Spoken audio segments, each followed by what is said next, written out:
بسم اللہ الرحمن الرحیم۔ معزز سامعین، آج میں خواب کے متعلق بہت ہی اہم پیغام دینا چاہتا ہوں۔ حدیث شریف کی روشنی میں دوں گا۔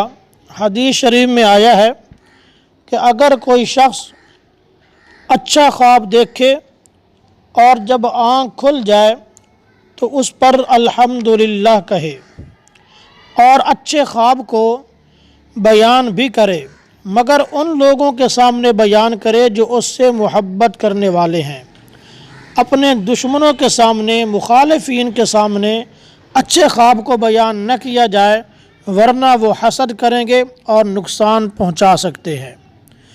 اور اگر کوئی برا خواب دیکھے تو اپنے بائیں جانب 3 مرتبہ تھوک دے یا پھونک مار دے اور 3 دفعہ اعوذ باللہ من الشیطان الرجیم پڑھے، اور یہ برا خواب کسی سے بیان نہ کرے تو وہ خواب اس کو کوئی نقصان نہیں پہنچائے گا، اور جس کروٹ پر سو رہا تھا اس کو بھی بدل دے یا اٹھ کر تہجد کی نماز پڑھ لے تو انشاءاللہ یہ برا خواب اس کو نقصان نہیں پہنچائے گا۔